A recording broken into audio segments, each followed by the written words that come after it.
And this is exactly what I talk about week after week, is that it's important for us to not only hear it, but then to know how it's working in somebody's life, in your life, in each other's lives, that we might continue to support one another, and that we might continue to grow and bring a friend and really begin to practice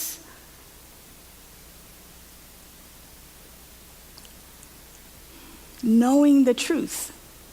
Practice knowing the truth. You know, our reading today out of the Science of Mind book, as we've been reading day after day, just small bits and pieces, it's about the unity of all life.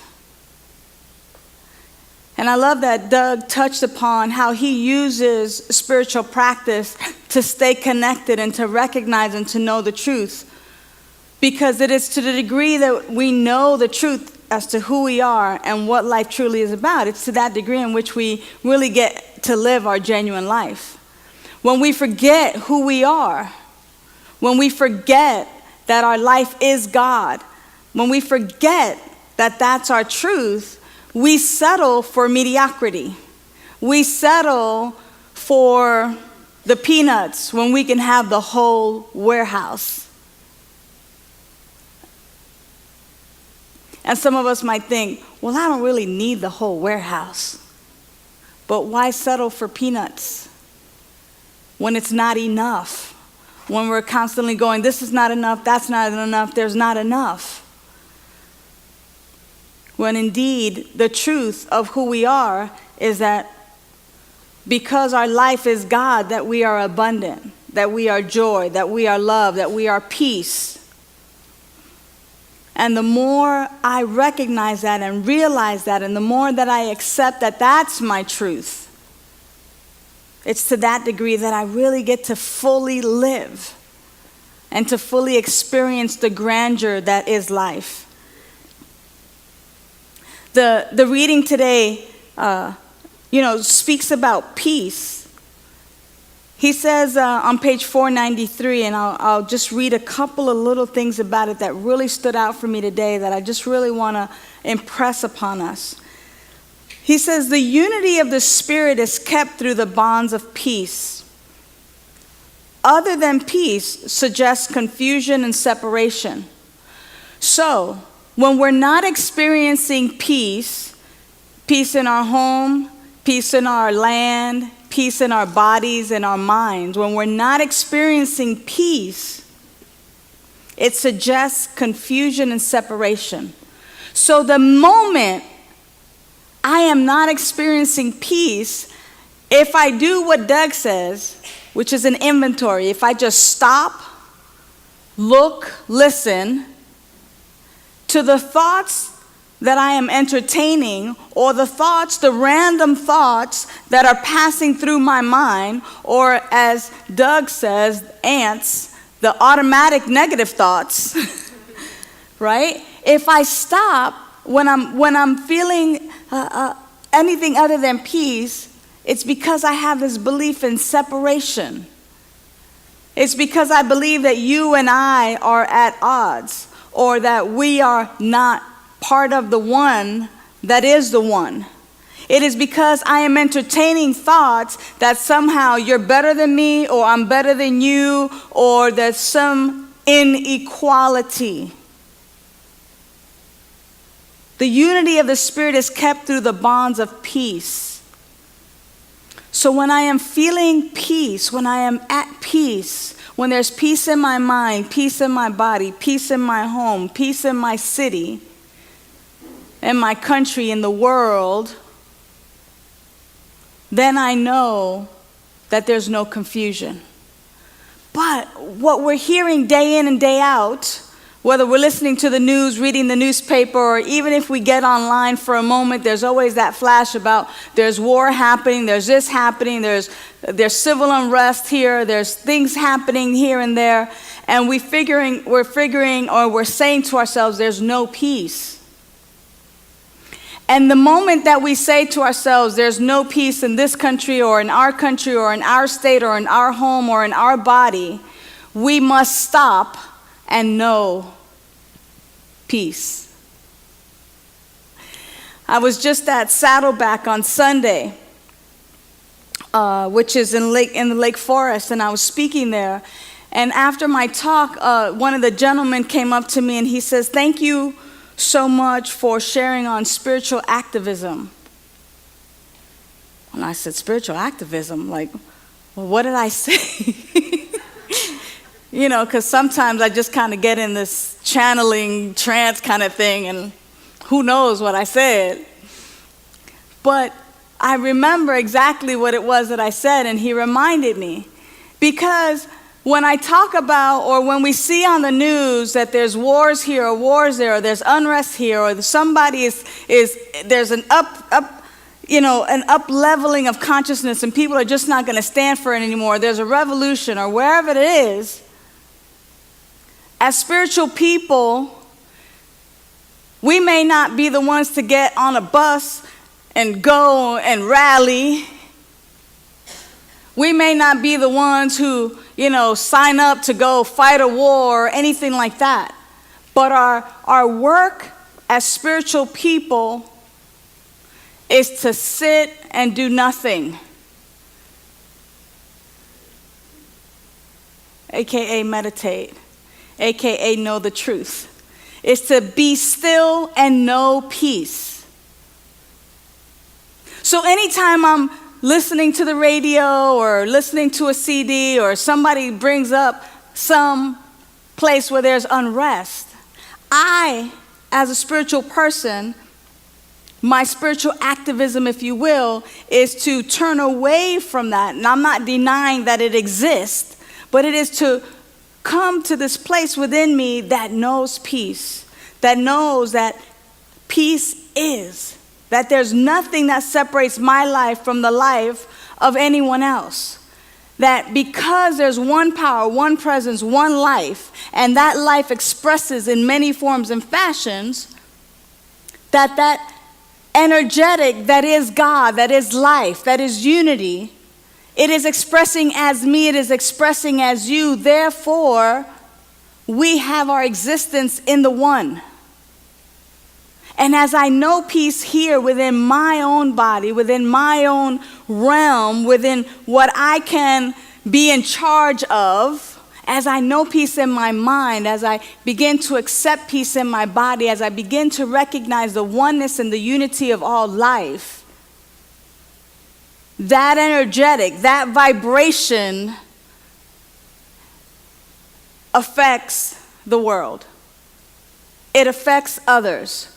As my talk begins to be around peace, instead of continuing to promote violence, instead of continuing to promote hatred, instead of continuing to promote judgment, as my language now, because of my practice of peace and knowing peace, as my language now changes to a language of peace and a language of unity and a language of harmony, that vibration begins to affect the world.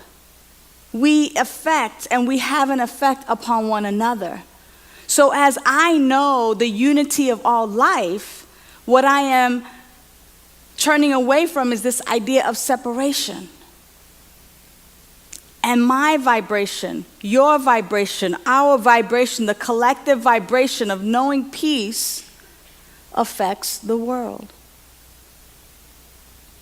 And so that's what he was talking about. I was like, wow, I didn't label it spiritual activism, but we can sit and do nothing, meaning sit in meditation and know peace. No peace for our world, no peace for one another, no peace in our home, that we might know peace. This way, we're not in the realm of confusion and separation. When I'm knowing peace, I'm not entertaining confusion. I'm not confused. I'm very clear. It's peace, it's harmony, it's oneness. The Spirit, a perfect unit, and we harmonize with this unity when we maintain a state of peace in our minds. There's one body, one spirit. The entire creation is the body of God, who is one spirit. Within this one body are all bodies, that is, within the one creation, which is the product of the one Spirit, are all the bodies. He's simply, again, just reminding us of our oneness. And to the degree in which we continue to know that this is our truth, to the degree in which we recognize that our life is God, our life is God. That essence, that power, that presence is contained within who and what we are. It is who and what we are. Now, we're not the all of it, because it cannot be encompassed in these physical beings, if you will. But that potentiality, this body, this life, is the way God is expressing in its perfect and magnificent way. Even when folks say that we're imperfect, or that we're not perfect. The truth is that we are. We're perfectly human. We are absolutely fulfilling the humanity that is the way God is expressing. So what is it that we're doing, or how is it that we're embracing this truth? I mean, more and more and more, even when I don't want to hear it, I'm constantly seeing more and more situations and opportunities to know peace. Only because people are talking about the separation or the war or this person or that person or this or that that's happening and the discord in the world.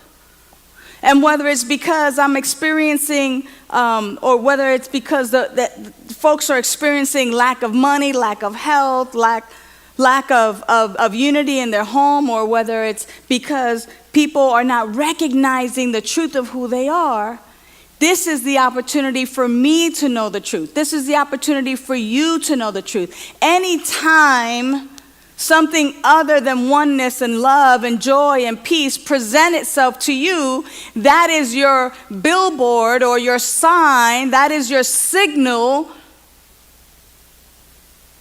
to know the truth. So it's almost like driving along the road, car accident. That's your opportunity to know peace, to know health and wholeness. That's your opportunity to know safe travels for all. Oh, you're flipping through the radio channels and you hear that so-and-so reporter, was killed or whatever. That's your opportunity to stop and know peace in that part of the world. Peace for his family, peace for all involved, peace for the person who did it. That's your call. Oh, somebody just got fired from their job, might have even been you. Boom, that's your opportunity to know peace, meaning peace of mind. Because all of a sudden, people get fired, they lose their job, or they didn't get a contract that they wanted to, or they didn't get such and such that they wanted to. All of a sudden, their mind goes to, oh my God, but I was counting on that money. Now what am I going to do? Oh, this bill's coming up, that bill's coming up. I mean, it's really, really easy to go into that place of lack and limitation. Scarcity is really, it's almost like it's okay. And then you start entertaining people. Like, Cindy, let me tell you, oh my gosh, I didn't get that contract, and now I don't know what I do. How am I going to pay the rent?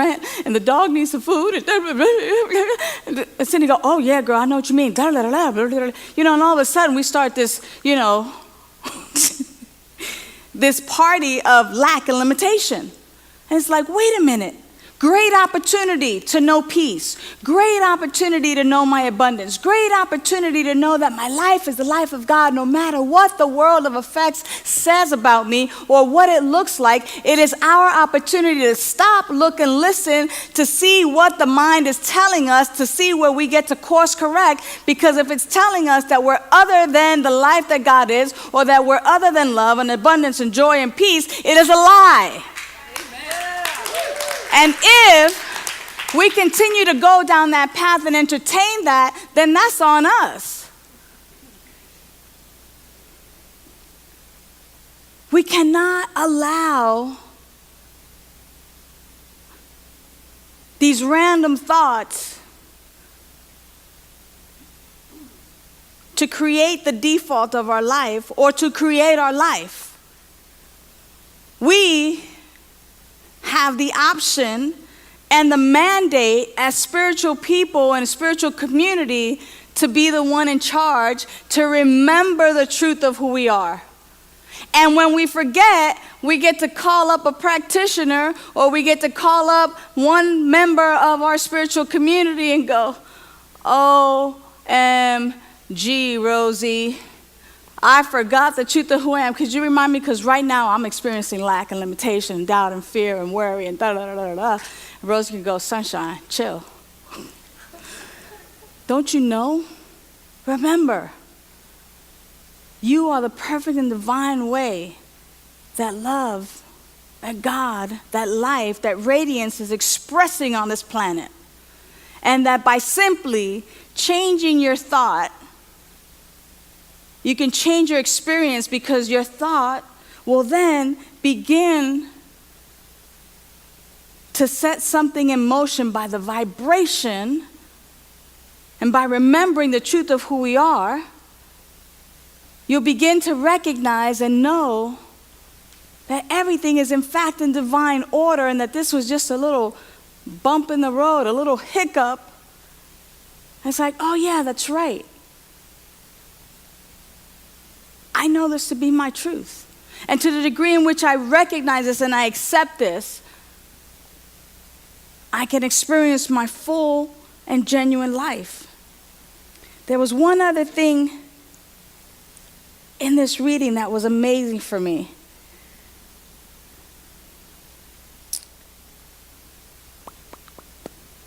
This is actually biblical, out of Ephesians. And you know, I like using all spiritual books because they all have nuggets that we can use for our lives. So what he's saying here is taken from Ephesians. It says, one Lord, one faith, one baptism. And Ernest Holmes breaks it down for us. He goes, one Lord, who is the indwelling Christ. Now, Christ is not Jesus' last name. Okay? Like Day, that's my last name.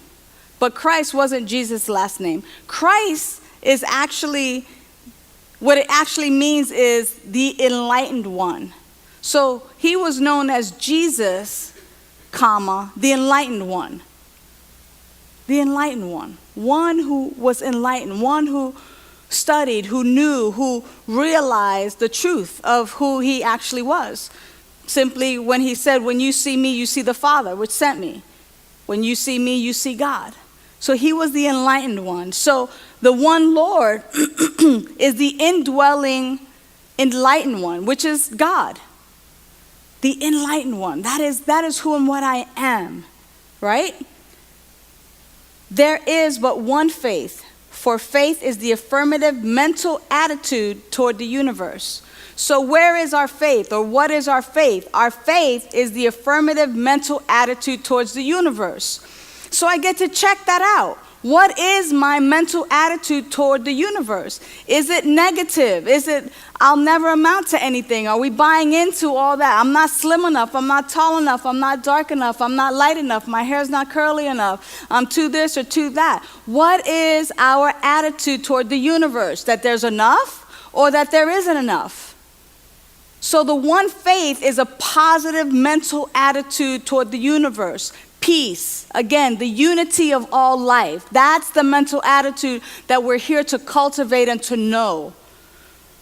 That's the one faith. And then the one baptism, which is the realization that we are in the one Spirit. So baptism is just simply, you know, when I think about adults or children being baptized, the dunking of the water and coming out of the water. That water was cold. It's that renewing. It's kind of like, okay, what do I see differently? What do I know differently? So it's the realization, okay, I'm going in, I'm letting go, I'm releasing in the water, I'm being cleansed of that which no longer serves me, and When I arise from being dunked in that baptism, I am in the realization that we are all in the one Spirit, meaning that we are all having our existence in that one power, one presence that is God, because there is nothing outside of God. There is nothing outside of God. That's the unity of life. That is the unity of life. That my life is God like everyone else's life is God. It's the way that love, joy, peace, abundance is expressing in, through, and as you. So I can't belittle you, or I can't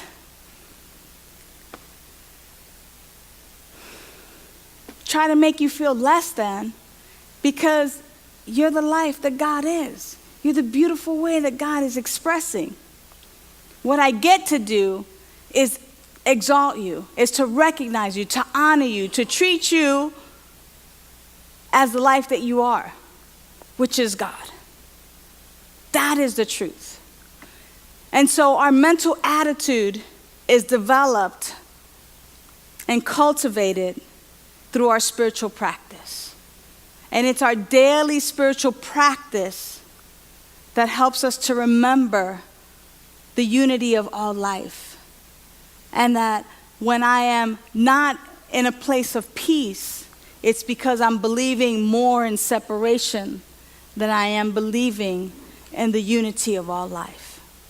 So right now, whether we're feeling a little out of whack because of the situation in other countries, whether we're feeling a little bit off kilter because of what's happening in our own country, whether we're feeling a little out of whack or out of sorts, maybe because of, what we've been told about the state of California and where we are with our water consumption, or whether it's that we narrow it down here to our seaside community and we're feeling the loss of our beloved Reverend Fran, or whether it's that we narrow it down to home and we're having some discord with our loved one or a child or a parent.